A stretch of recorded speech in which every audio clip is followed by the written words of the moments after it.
ఈ దేవాలయం ఏ విధంగా ఏర్పడింది, ఈ దేవాలయంలో స్వామివారు ఏ విధంగా వెలిశారు, అదేవిధంగా విష్ణుమూర్తికి నారదుడికి మధ్య జరిగిన సన్నివేశం ఏంటి, ఈ దేవాలయం ఒక చరిత్ర ఫుల్ డీటెయిల్గా ఈ వీడియోలో తెలుసుకుందాం. మన పురాణాల ప్రకారం ఒకరోజు నారదుడు సత్యలోకంలో ఉండే సభలో ఈ విధంగా గర్వంతో ఒక మాట అంటారు. నేను ప్రతి కాలంలో, ప్రతిరోజు, ప్రతి నిమిషం ఆ నారాయణ స్మరణ చేస్తూ ఉంటాను. అదేవిధంగా నేను అన్ని లోకాలు తిరుగుతూ ఉంటాను. అలానే నేను పూర్ణ బ్రహ్మచారిని. అందువల్ల నేను ఈ విష్ణుమాయను అధిగమిస్తానని గర్వపడుతూ ఉంటారు. అలా ఒకరోజు నారదుడు భూలోకంలో సంచారానికి వస్తారు. అప్పుడు విష్ణుమూర్తి తన మాయతో అక్కడ ఒక కొలను ఏర్పాటు చేస్తారు. అప్పుడు ఈ నారదుడు స్నానం ఆచరించాలని అనుకుంటారు. అక్కడ కనిపించే కొలనులో ఇతను స్నానం ఆచరిస్తారు. ఆ విష్ణుమాయ వల్ల ఏర్పడిన కొలనులో స్నానం ఆచరించడం వల్ల ఇతను ఒక స్త్రీగా మారిపోతారు. అప్పుడు అతను ఒక నారదుడు అని కూడా మర్చిపోతాడు. అలా అతను స్నానం ఆచరించి ఆ కొలను చుట్టూ తిరుగుతూ ఉంటారు. అదే సమయంలో ఆ అడవికి ఆనుకో ఉన్న పీఠికాపురం అనే రాజ్యానికి చెందిన ఒక రాజు అటువైపు వస్తారు. అటువైపు వచ్చిన రాజు ఆ స్త్రీని గమనిస్తారు. ఆ స్త్రీని చూసి వారితో ఈ విధంగా అంటారు, ఈ అడవిలో స్త్రీ ఉండడం అంత సురక్షితం కాదు అని మీరు ఎవరు అని అడుగుతారు. అజ్ఞానంలో మూసుకుపోయిన ఆ స్త్రీ ఏమీ చెప్పలేకపోతుంది. అప్పుడు ఆ రాజు ఆ స్త్రీని తీసుకొని వారి రాజ్యానికి వెళ్తారు. ఆ రాజ్యంలో అందరికీ పరిచయం చేస్తారు. ఈమె తాలూకా ఎవరైనా ఉంటే చెప్పండి అని అంటారు. ఆమె కోసం ఎవరూ రారు. అప్పుడు రాజు విష్ణుమాయ వల్ల ఆ స్త్రీని వివాహం చేసుకోవాలని నిర్ణయించుకుంటారు. అలా విష్ణుమాయ వల్ల ఆమె కూడా ఆ వివాహానికి అంగీకరిస్తుంది. అలా వారిద్దరికి వివాహం అనేది జరుగుతుంది. విష్ణుమాయ వల్ల వీరిద్దరికి 60 మంది సంతానం కలుగుతారు. వారే మన తెలుగు సంవత్సరాలైన ప్రభవ, విభవ, శుక్ల, ప్రమోదూత మొదలగునవి. వీరందరూ పెరిగి పెద్దయి యుద్ధ వీరులు అవుతారు.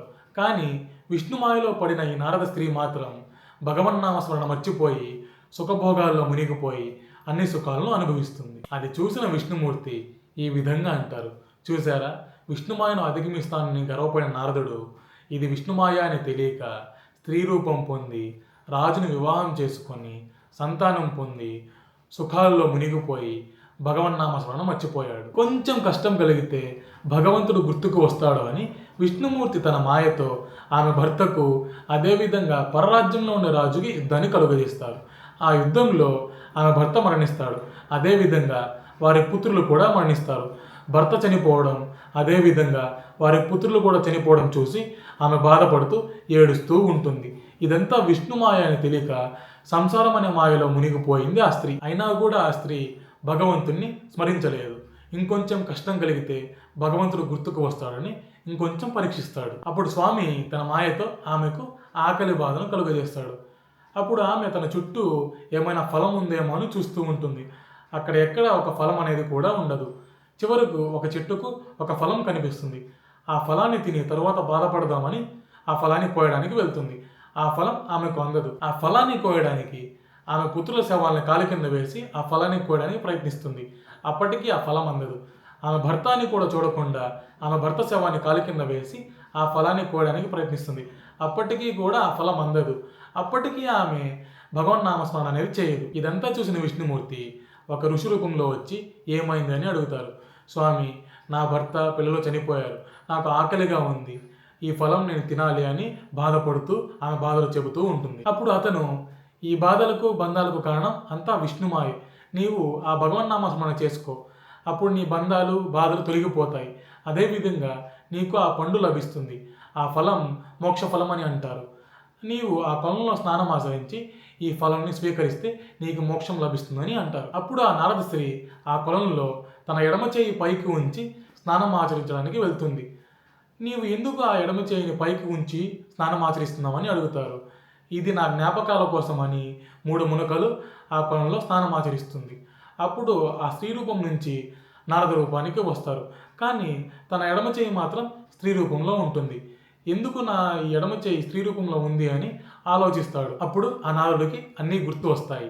సత్యలోకంలో నేను విష్ణుమాయను అధిగమిస్తానని గర్వపడడం, అతను భూలోకానికి రావడం, అదేవిధంగా కొలంలో స్నానం ఆచరించడం, అదేవిధంగా స్త్రీ రూపాన్ని పొందడం, రాజుని వివాహం చేసుకోవడం, అదేవిధంగా సంతానం పొందడం, ఆ తర్వాత రాజు మరణించడం, అదేవిధంగా ఆ ఫలం కోసం ప్రయత్నించడం. అప్పుడు నారదుడు పశ్చాత్తాపంతో భగవన్నామస్మరణ చేసుకుంటూ ఆ కొలను పక్కన కొన్ని వేల సంవత్సరాల పాటు కఠోర తపస్సు చేస్తారు.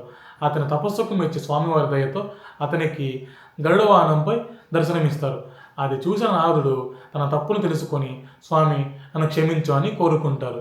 అప్పుడు స్వామివారు నీకు ఏం వరం కావాలో కోరుకో అని అంటారు. అప్పుడు నారదుడు స్వామి నా పరిపూర్ణమైన నారదుని రూపాన్ని ఇవ్వమని, అలానే వచ్చేది కలియుగం, కలియుగంలోని జనులు మీ దర్శనాన్ని చేసుకొని ముక్తిని పొందే విధంగా అర్చనామూర్తి రూపంలో ఉండాలని కోరుకుంటారు. అలా స్వామివారు స్వయంభూగా అర్చనామూర్తి రూపంలో ఉండిపోతారు. లక్ష్మీదేవి దర్శనం కలగలేదు అని నారద మహాముని శ్రీ రాజ్యలక్ష్మీ తాయారును తలుచుకుంటూ తపస్సు చేసి రాజ్యలక్ష్మి సమేత శ్రీ భావనారాయణ స్వామిని ప్రతిష్ఠించారు. లక్ష్మీదేవి లేకుండా ఎందుకు దర్శనం ఇచ్చారు అంటే, నారద మహాముని తపస్సు చేసేటప్పుడు ఆయన భావనల్లో అంటే ఆయన యొక్క ఆలోచనలో స్వామివారు ఈ విధంగా ఉన్నారు.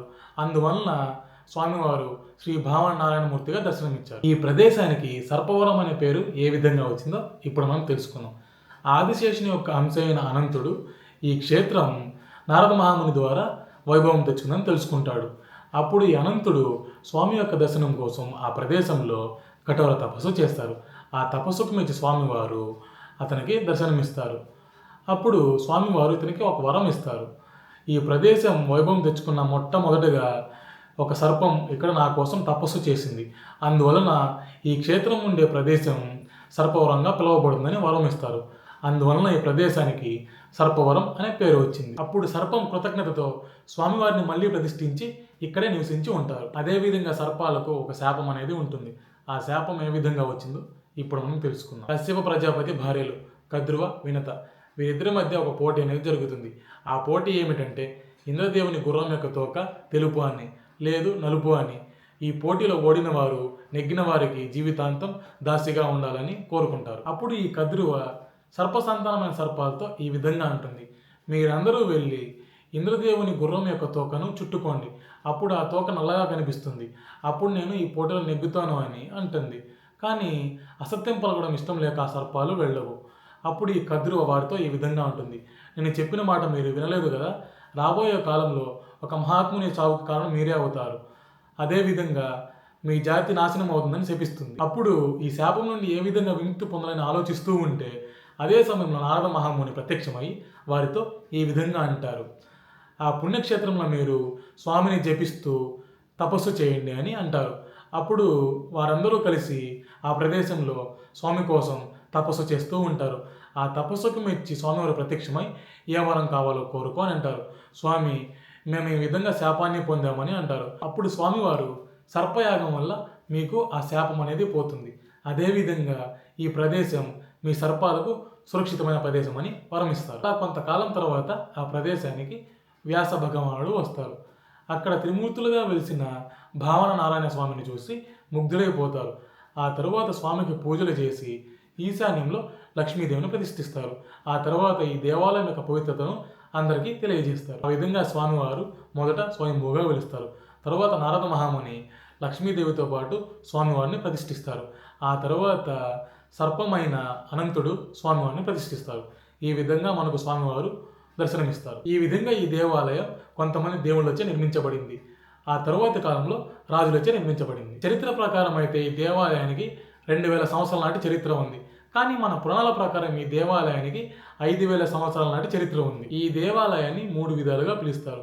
మొదటగా శ్రీ భావనారాయణ స్వామి దేవాలయం అని, అదేవిధంగా రాజ్యలక్ష్మి సమేత శ్రీ భావనారాయణ స్వామి దేవాలయం అని, అలానే సర్పవరం అని కూడా పిలుస్తారు. ఇదండి ఈ దేవాలయం యొక్క పురాణం, అదేవిధంగా ఈ దేవాలయం యొక్క చరిత్ర. ఇంతవరకు మీరు వచ్చారంటే ఈ అద్భుతమైన దేవాలయం యొక్క చరిత్ర మీకు నచ్చే ఉంటుంది. నచ్చిన వారు లైక్ చేయండి, షేర్ చేయండి, కామెంట్ చేయండి, అలానే సబ్స్క్రైబ్ కూడా చేయండి.